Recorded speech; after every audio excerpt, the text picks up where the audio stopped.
बिस्मिल्लाहिर्रहमानिर्रहीम। अस्सलाम वालेकुम नाज़रीन, आप यूट्यूब चैनल देख रहे हैं। मैं इमरान खान हूं। मैंने आपको पिछले वीलॉग में कहा था कि स्मोक का जो बड़ा सीरियस इशू चल रहा है उसके ऊपर मैं आपको बताऊंगा कि ये मसला कितना संजीदा है और कितना ख़तरनाक है।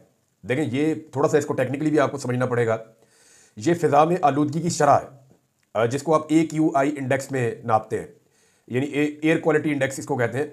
हवा की जो क्वालिटी है जिसमें आप सांस लेते हैं उसमें ऑक्सीजन होनी चाहिए ना, कि उसमें ऑक्सीजन कितनी ख़राब हो चुकी है, कार्बन कितनी ज़्यादा है, हवा के अंदर जो पोल्यूशन के ज़रात हैं वो कितने ज़्यादा हैं, और उनकी वजह से इंसानों की सेहत ख़राब हो जाती है।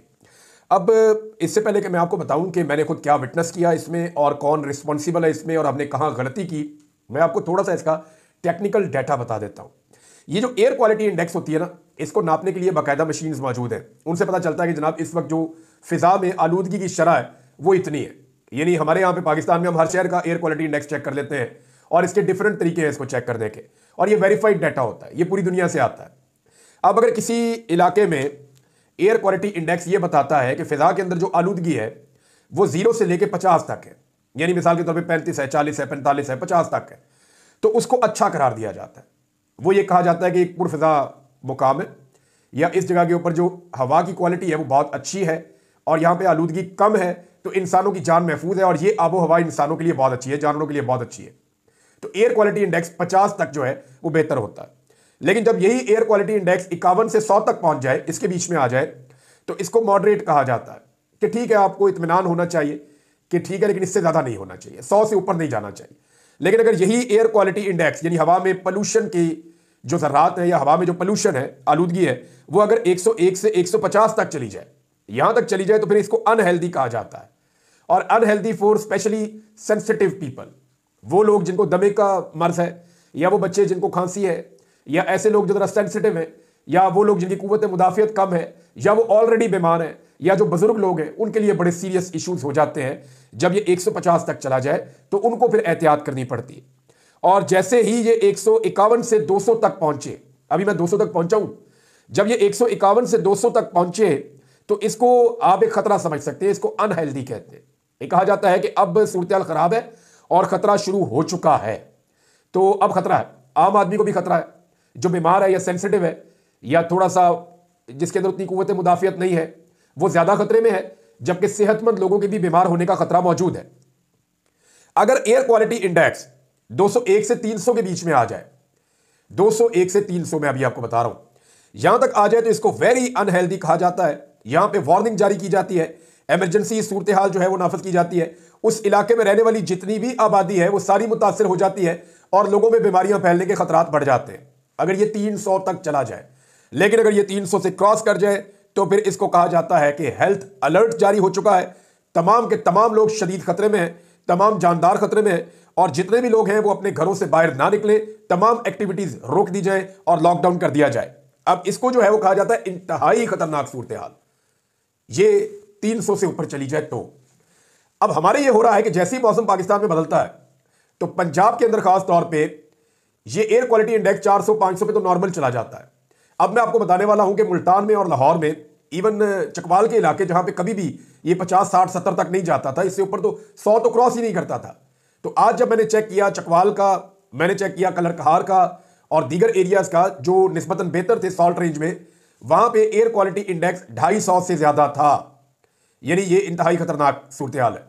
जबकि रावलपिंडी वो सैकड़ों में और ऊपर जा रहा है, लेकिन लाहौर और मुल्तान का डाटा हैरान करने वाला है। मुल्तान 1000 को छू गया, ऑलमोस्ट 1000, जबकि लाहौर का एयर क्वालिटी इंडेक्स थोड़ी देर पहले जब मैं ये वीलॉग कर रहा हूं मैंने चेक करवाया था तो 1212 था, 1212, यानी 300 से ऊपर का डाटा नहीं दिया उन्होंने कि 300 से ऊपर होता क्या है, यानी 300 से ऊपर तबाही है।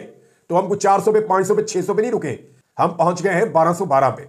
ये इंतहाई खतरनाक है और ये अब जानलेवा सूरत हाल हो चुकी है। जिन्होंने इसको ठीक कर दिया वज़ीर माहौलियात, वो स्विट्जरलैंड में डबल बैग्स के साथ 2 हैंड बैग उठा के, और जो वज़ीर आला है वो भी स्विट्जरलैंड में, जी गला खराब है। जो चीफ सेक्रेटरी है जिसने यहाँ काम करना था वो भी स्विट्जरलैंड में, जी वज़ीर आला मेरी उधर है, मैं भी उधर ही जा रहा हूं। यानी ये सारे उधर पहुंचे हुए हैं और अपनी लाइफ वहां पे इंजॉय कर रहे हैं, अच्छी आबोहवा में सांस ले रहे हैं।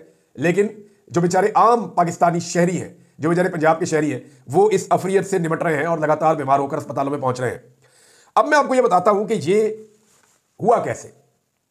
देखिए, 2 तरह के फैक्टर्स हैं, एक एक्सटर्नल फैक्टर है, एक इंटरनल है। एक्सटर्नल फैक्टर्स के ऊपर हमारा जोर अभी चलता नहीं है, इसके लिए पाकिस्तान में जो पोल्यूशन है उसके लिए खाली पाकिस्तान जिम्मेदार नहीं है, उसके लिए हमारे हमसाया ममालिक भी जिम्मेदार है। कुछ जिम्मेदारी जो है वो इंडिया पे भी आती है जब पंजाब के अंदर पोल्यूशन होती है तो, लेकिन उसकी एक बड़ी जिम्मेदारी हमारी अपनी भी है। अगर आप लाहौर के आसपास सफर करें तो आपको जगह जगह बेशुमार ईंटों के भट्टे मिलते हैं। ये ज्यादातर सियासतदानों के या उनके चेले चमाटों के हैं।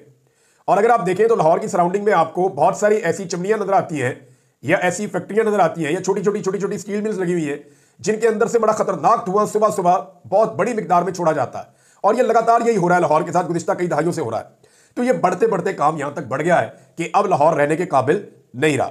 मैं आपको ये बताता हूं कि जो लाहौर पहले बच जाता था वो क्यों बचता था?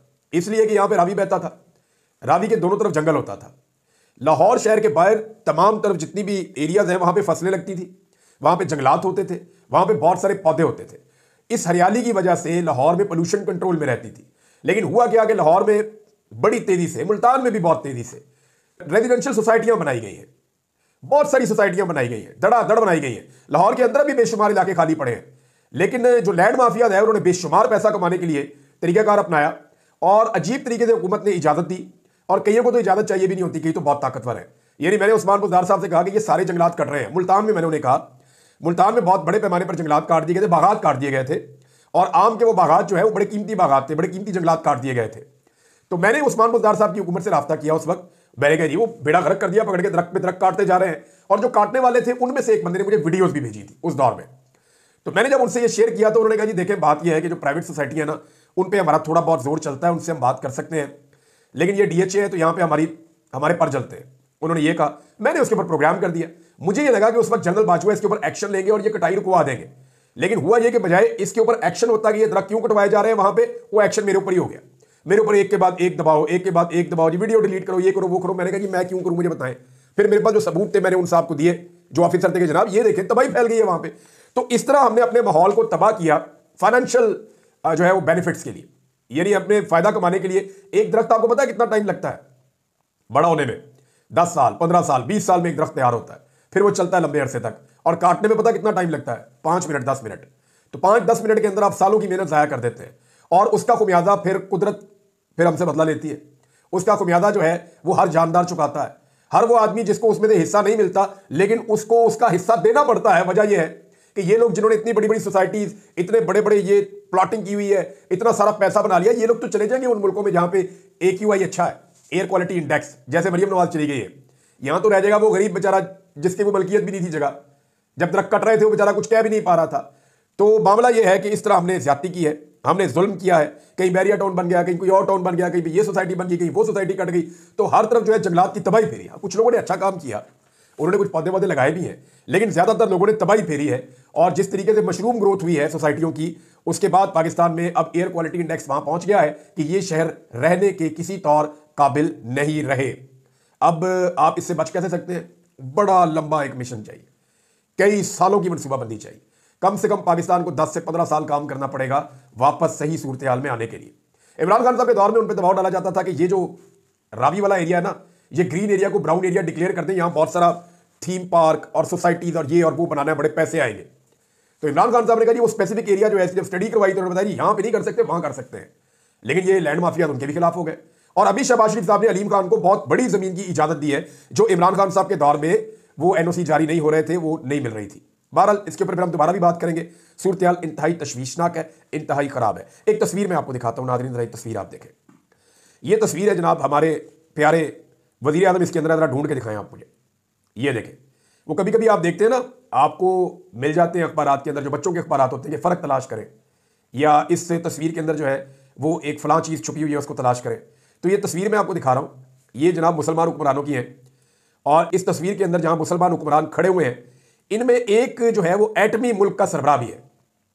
यानी जो मुल्क एटमी ताकत है, इन तमाम मुल्कों में से सिर्फ एक मुल्क है जिसके पास एटमी कुव्वत है, या जो एटम बम चलाने की, या एटम बम जिसने बनाया हुआ है उनके पास ये सलाहियत मौजूद है। अब ये जो एक अकेला मुल्क है, इसका वज़ीर आज़म तलाश करें। गौर से देखें कहां पे है। ये देखें, ये लोग फासला रख रख के खड़े हुए हैं फ्रंट लाइन के अंदर।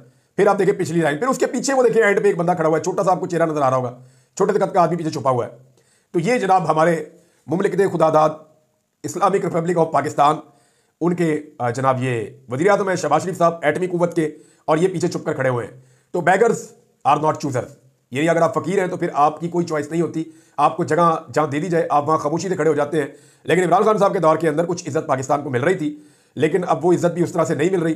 बहरहाल ये हर एक इवेंट में जा क्यों रहे हैं, एक्चुअली ये करीब रहना चाहते हैं अरब हुक्मरानों के इस वक्त ज़्यादा से ज़्यादा, ताकि जितने पैसे ये समेट सके और अमेरिका की नई जो एस्टेब्लिशमेंट आने वाली है या अमेरिका की एक नई इंतजामिया आ रही है, ट्रंप इंतजामिया, उसके साथ जितनी जल्दी हो ताल्लुकात को नॉर्मलाइज करने की कोशिश करें।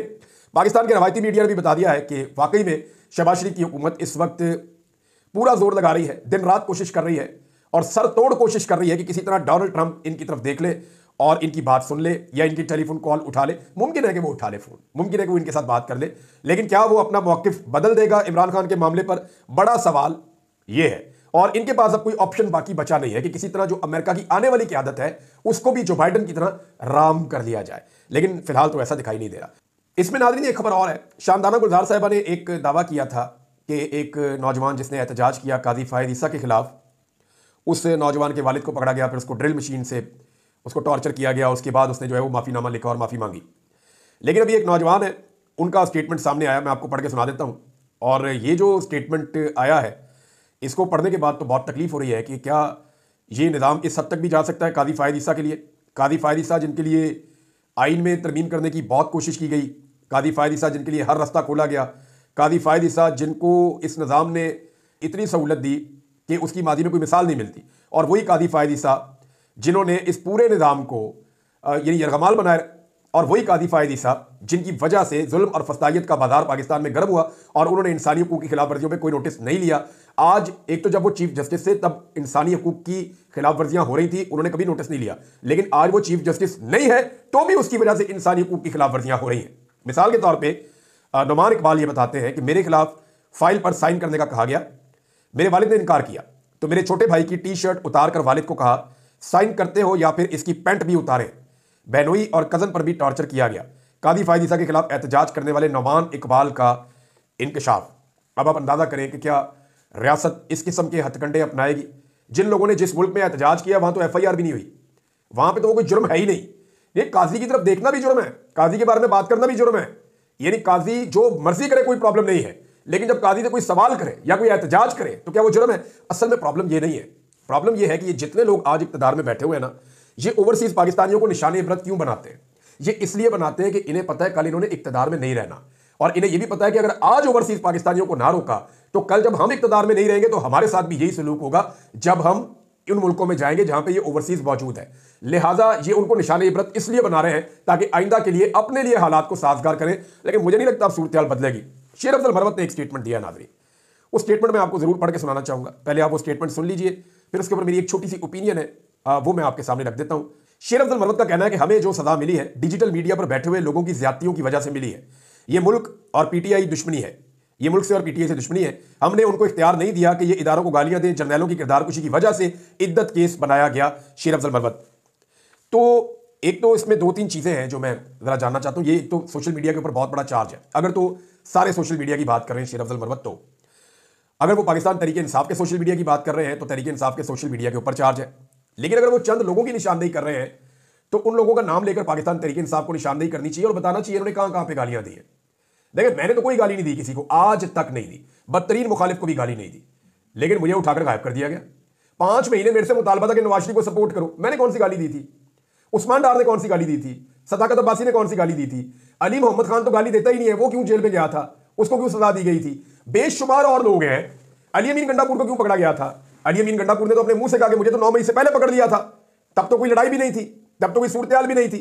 ये टॉर्चर का सिलसिला तो बहुत पहले से शुरू हो गया था। 9 और 10 अप्रैल को जब इमरान खान साहब की हुकूमत गिराई गई 2022 में, तो तब किसने गालियां दी थी या उससे पहले भी कोई गालियां दे रहा था? उसके बाद 25 मई को जिस लेवल का टॉर्चर हुआ पाकिस्तान तहरीक इंसाफ के ऊपर, उस वक्त तो कोई गाली नहीं दे रहा था, कोई ऐसी बात नहीं हुई थी। हाँ, मैं आज भी कहता हूं कि जो लोग गाली दे, बदजुबानी करे, इखलाक से गिरी हुई बात करे, वो नामुनासिब है, वो नहीं होनी चाहिए।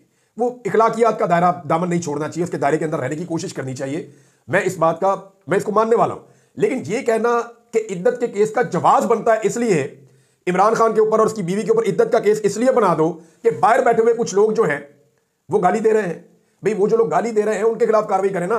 इमरान खान तो साबिक वज़ीर आज़म है, उसके ऊपर भोंडा इद्दत का मुकदमा बना के पूरी दुनिया के अंदर पाकिस्तान की रुसवाई की गई है, और तो कुछ नहीं है। तो सादा बात यह है कि पाकिस्तान तहरीक इंसाफ अगर कुछ लोगों को डिसोन करना चाहती है, वो ये कहना चाहती है कि ये लोग गालियां दे रहे हैं, तो सबूतों के साथ चीजें सामने रख के उनके खिलाफ एक अपना केस बनाए कि जनाब ये चीज ये लोग गलत कर रहे हैं। लेकिन जो लोग सिस्टम पे तनकीद करते हैं, या जो लोग ये कहते हैं कि सिस्टम ने इमरान खान के साथ ज्यादती की है, जुल्म किया है, जबर किया है, जो लोग ये कहते हैं कि सिस्टम बार बार सियासतदानों को हटाता है, या बंद कमरों के अंदर जो फैसले होते हैं वो गलत होते हैं, या जो लोग एस्टैब्लिशमेंट में सियासत का किरदार नहीं चाहते और वो तनकीद करते हैं, उनको आप ऐसा नहीं कह सकते। वो अपना आईनी और कानूनी हक इस्तेमाल कर रहे हैं और ये उनका जमहूरी हक है कि वो अपनी ओपिनियन दे सके। आजादी इजहार राय उनको होनी चाहिए। हाँ, जो लोग बदजुबान हैं उनके लिए एक मौक़िफ़ पाकिस्तान तहरीक इंसाफ रख सकती है। नाज़रीन, बाकी चीज़ें बाद में। अब तक के लिए इतने। अपना ख्याल रखिएगा, अपने चैनल का भी। अल्लाह हाफ़िज़।